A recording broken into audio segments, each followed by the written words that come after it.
नमस्कार, स्वागत है आप सभी का। घड़ी में 9 बजने वाले हैं। वक्त हो गया है आपके favourite morning prime time show 9 बज गए का। आपके साथ हूं मैं नेहा बाथम। कल के शो में हमने आपको शुरुआत में ही बताया था कि काबुल एयरपोर्ट पर हमले का अलर्ट है। खतरे का वो अलर्ट सही साबित हुआ। दरअसल काबुल में कल 2 शक्तिशाली धमाके हुए, इसमें 100 से ज्यादा लोगों की जान जा चुकी है। अगले 1 घंटे तक हम काबुल धमाके से जुड़ी हर खबर आपको दिखाएंगे। पूरे मामले का विश्लेषण करने के लिए हमारे साथ 2 डिफेंस एक्सपर्ट्स भी जुड़ेंगे, लेकिन चर्चा करने से पहले हम काबुल धमाके से जुड़ी कुछ तस्वीरें आपको दिखा देते हैं। धमाके के बाद की तस्वीर और धमाके से पहले की तस्वीर, दोनों में जाहिर तौर पर काफी अंतर, क्योंकि जब धमाका हुआ तब वहां अफरा तफरी का माहौल हो गया। जिस धमाके का अलर्ट अमेरिका ने दिया था, सुरक्षा एजेंसियों ने दिया था, उसी को लेकर वहां पर अब सच्चाई सामने दिखाई दे रही है। काबुल में कल से ही अफरा तफरी का मंजर है। अफगानिस्तान की राजधानी में बदहवासी और खौफ फैला हुआ है। कल शाम 2 धमाकों ने काबुल का पूरा मंजर बदल दिया। धमाके में 100 से ज्यादा लोगों की जान चली गई, 150 से ज्यादा जख्मी हुए हैं। देखिए ब्लास्ट के बाद कैसा था काबुल का मंजर।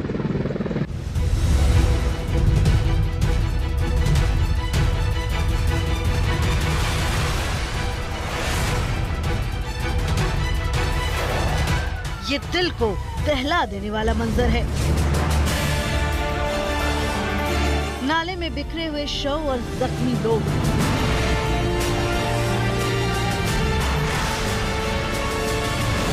स्ट्रेचर पर घायलों को ले जाते लोग। अस्पताल के बाहर अफरा तफरी का मंजर।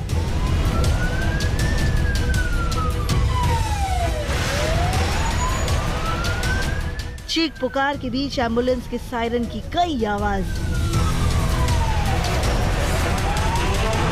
काबुल का कल शाम का मंजर वाकई खौफनाक और दिल दहलाने वाला था।